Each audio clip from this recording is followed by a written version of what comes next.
Some people love tiny short books, something you can read in a day or even in one sitting, while other people love to get lost inside an absolute brick, especially if you're a genre reader.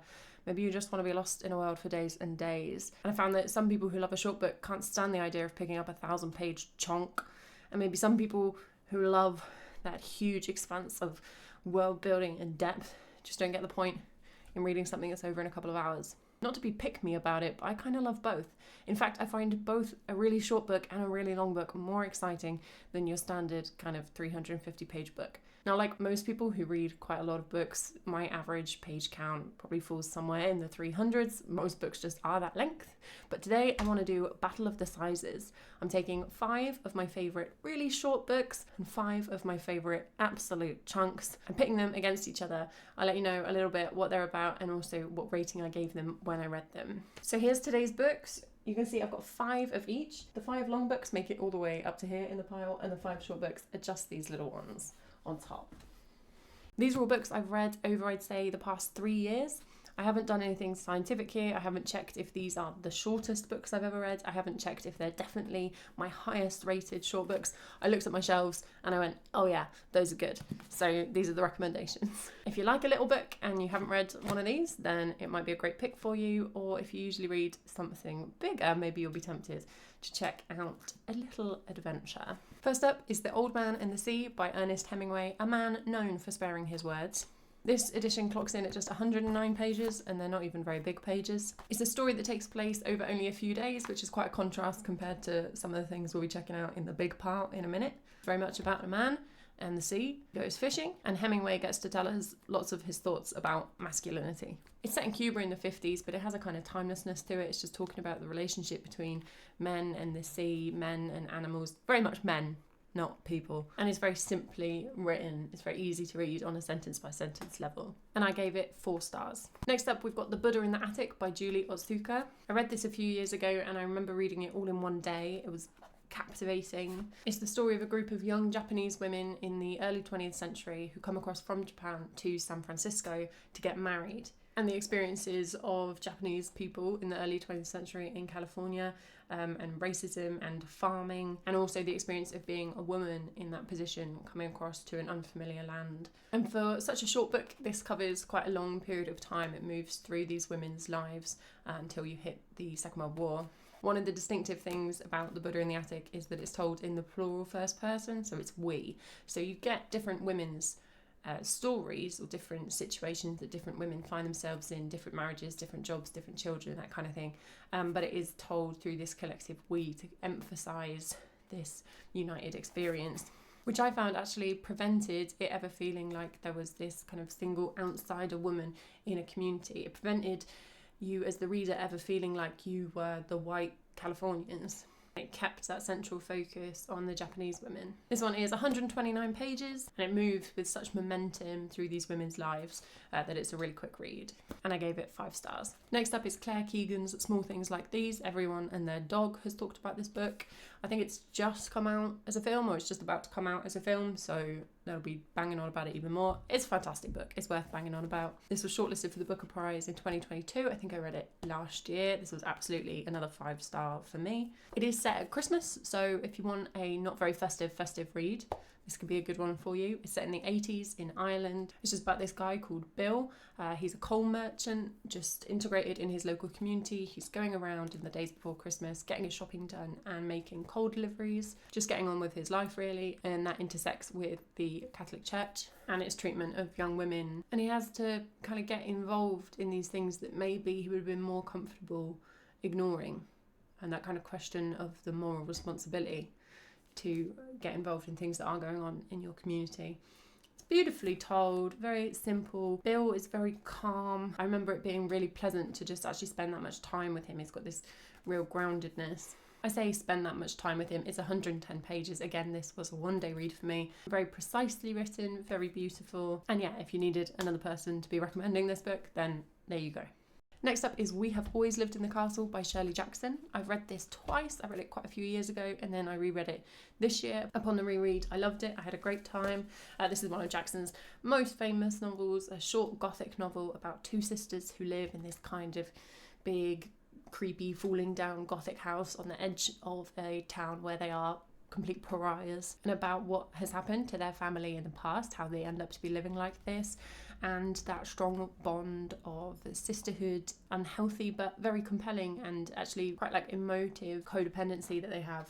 This was a book club read for my book club a couple of months ago, and it's great for that. There's a lot to discuss, as well as being a really readable story. This edition here is 146 pages, so a little bit longer, but still coming in under that 150 page mark.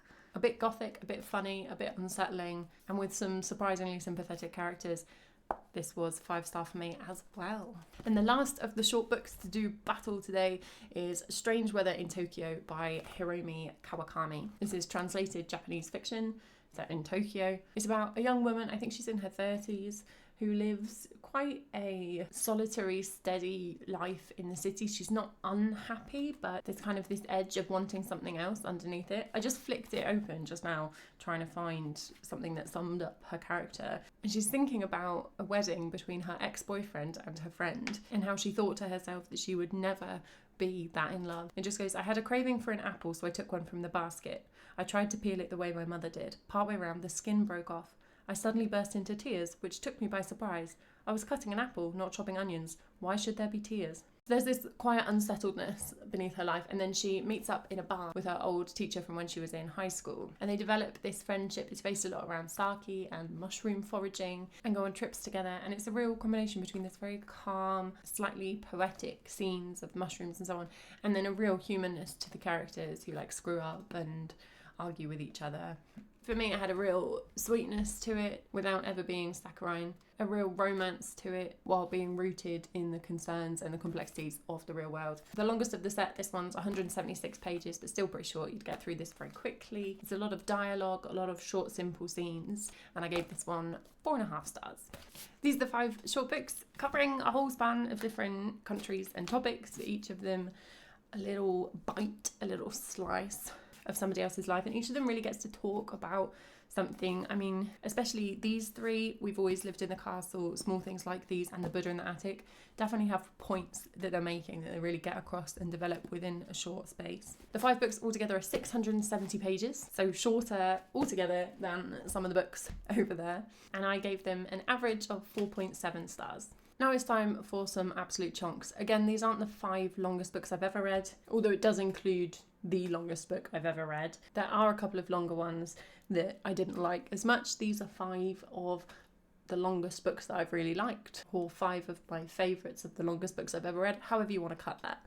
I'm going to start with one of the potentially most pretentious books I've ever read, depending on your perspective. Some people absolutely hate this. It's called Ducks Newburyport by Lucy Ellmann. If you've not read it, it is almost entirely one sentence. And at 998 pages, that's quite a long sentence. It's about a housewife in Ohio with young children, looking after chickens, baking pies, and having this whirring, constant inner monologue of worry, of connection, of consumerism, violence. There are aspects of a story does kind of develop through it, and I think that's one of the really impressive things about a book that is written as this constant flow of information, that it manages to lay the seeds of a story and you're suddenly like, hang on, I think something's happening here. But it is also very much about exploring a specific American mindset. This is interspersed with short sections which are the story of a mountain lion who has lost her cubs and she's looking for them, and they're the only sections told with normal sentences. So every, 100 pages or so, you get a few full stops, which is a nice reprieve. It does feature lots of passages that are essentially just lists. I mean, I've just opened it here and it's half a page of chicken recipes. And honestly, I think those do get a bit excessive. I'm not sure that anyone thinks like that. If you think in this many lists, then I do feel sorry for you, because that sounds absolutely exhausting. But it does weave in these connections, the way that people's brains do work, right? You're thinking about what you're cooking, you're thinking about a different chicken recipe, which makes you think about eggs, which makes you remember something that happened. So Ellmann gets to combine a kind of portrait of a certain American life with political concerns and with personal history of this character that shapes and informs their neuroses. It's obviously incredibly impressive. I have no idea how you set about editing something like this, or keeping track of where anything is happening. But obviously, a book shouldn't just be impressive. It should also be enjoyable. Did I enjoy this? I always find it a little bit hard to rate really long especially quite difficult books like this, because of course there were lots of pages that I didn't enjoy. There were lots of moments where I was bored or fed up. And if I was reading a book that's 100 pages and there's several pages in a row where I'm bored, that's probably going to knock it down. That's not going to be a super high rating for me. But if you're reading something that's literally 1,000 pages, then I think there's a different expectation. I think if I knew that I was going to live to be 100, I would reread this. As it stands, I might wait till like my 98th birthday to pick it up, just to be sure, because it takes a while. And I think if I were inclined to, analysing this a bit, reading it and picking it apart a little bit, would be really interesting. But even without doing that, I found a certain magic to it, a certain momentum. I gave this 4.5 stars. That's probably a bonus half a star for just my sense of sunk cost. I can't lie, that does happen with super long books. Sometimes I think I'm just going to dial up my rating a little bit because I committed so much time to this. If you like experimental fiction and you haven't checked it out, check it out. If you're intrigued or you like analysing the American psyche and literature, you can just read a couple of passages from it. And don't blame me if you get sucked in and end up spending 2 weeks reading this fictional woman's shopping lists. Next up is The Love Songs of W.E.B. Du Bois. This has quite a lot more full stops than the previous one. It's a story about a modern black woman in America, raised in the North but with family in Georgia, who spends a lot of time in her childhood and also throughout her education, kind of exploring her identity, her racial experiences in both the North and the South. And then alternated with her story are the stories of her ancestors, moving forwards through time from about the 17th century.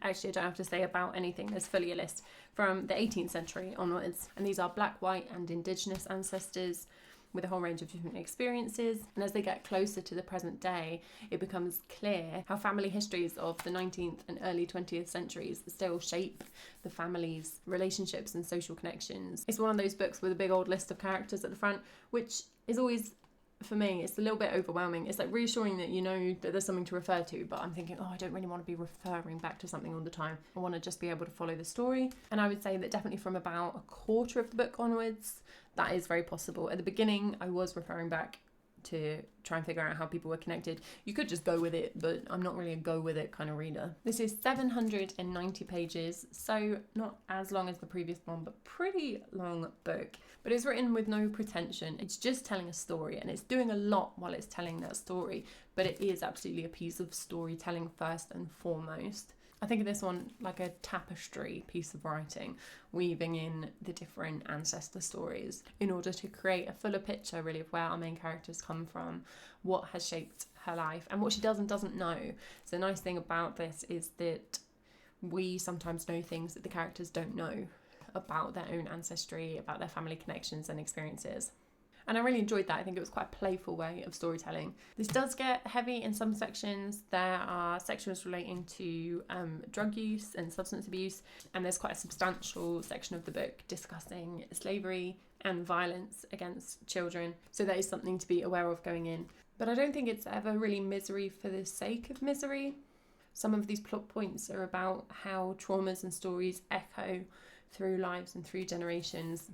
And there's a through thread of violence and sexual violence against girls, which I think was really carefully done, and it moves it beyond just stories of people's lives where bad things happen to them into this through thread of how women and girls are treated, which is less about the specific individual characters and more about a societal issue. And that elevated it for me. I gave this one 5 stars. Next up is The Goldfinch by Donna Tartt. Another book you cannot avoid being recommended on the internet. I gave this one 4.5 stars. It was a 5-star read for most of it. I didn't like the ending, but that doesn't mean that I wouldn't recommend reading it. It's still 4.5 stars.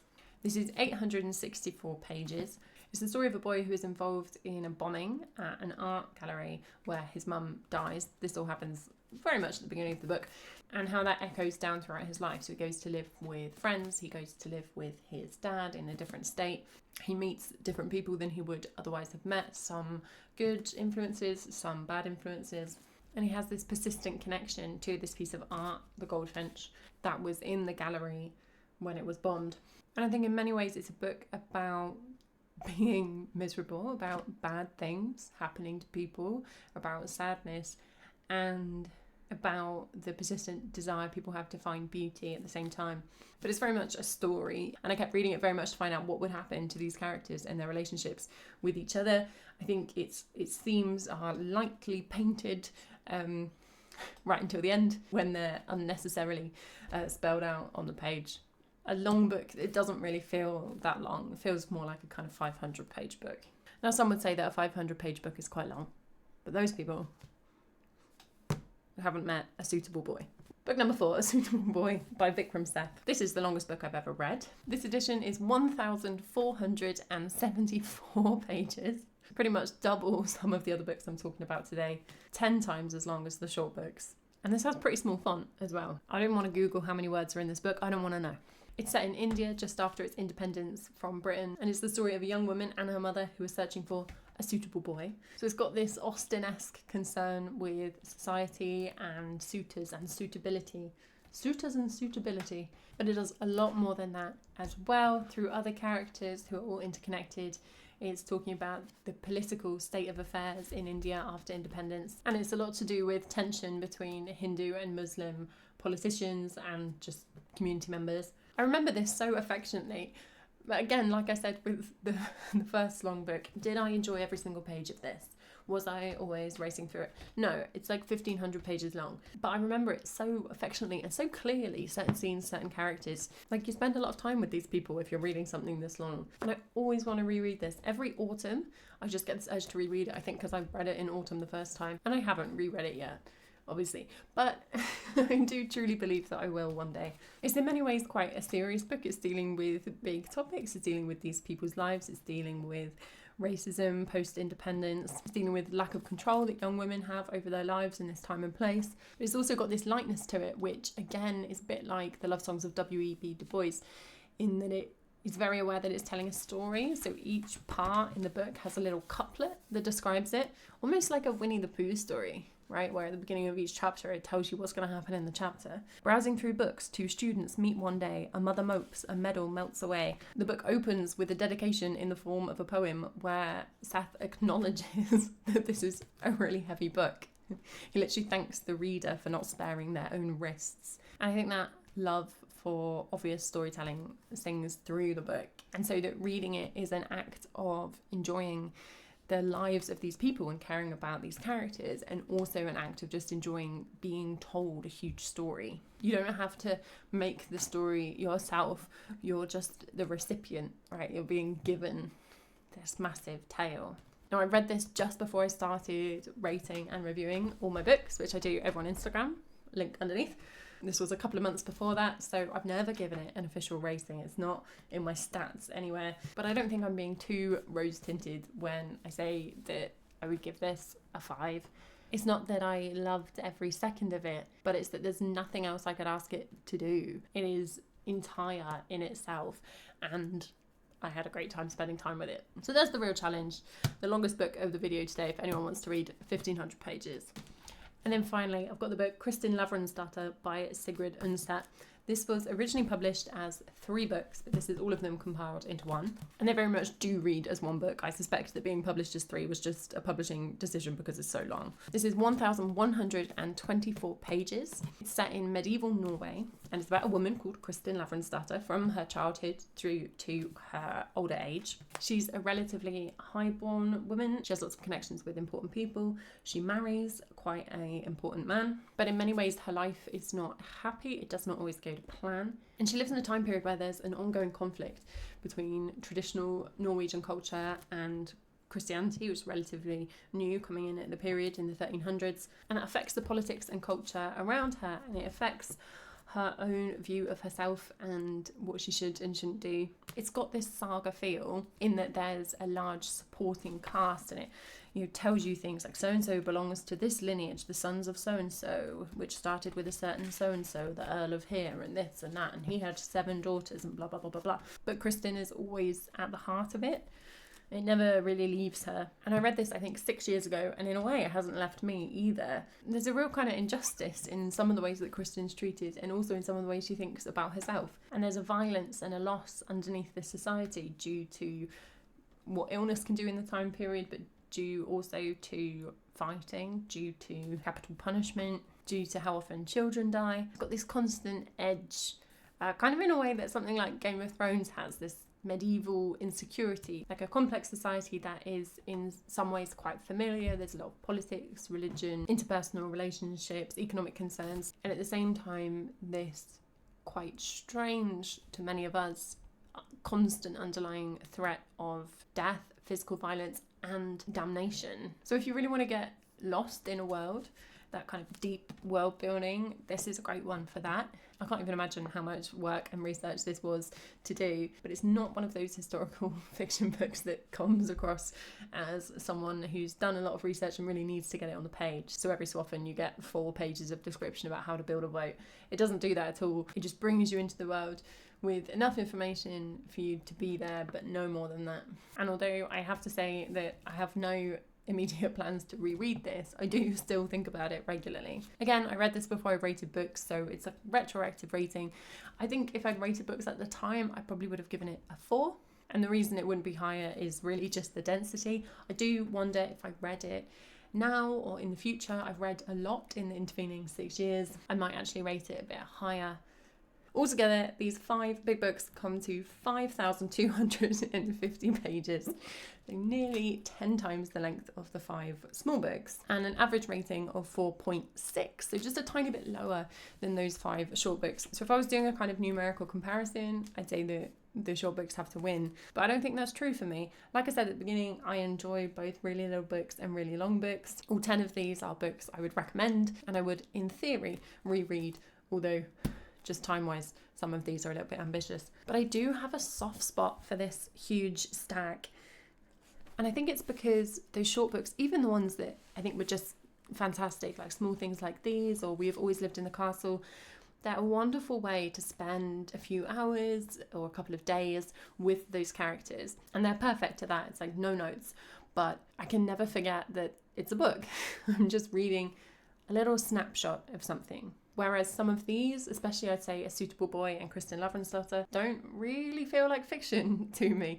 You spend so much time with the characters and get such a full picture of their lives and the years they're living through. I didn't feel like I was just reading a story with a beginning and an end. I kind of feel like these people existed and continue to exist to a certain extent in my mind. So I think there's a certain special magic for me in these really chunky books, but I couldn't read them all the time. It's good to mix it up with something a little bit lighter. So I would recommend both this hefty collection of Dead Trees and these baggage allowance friendly tiny tomes.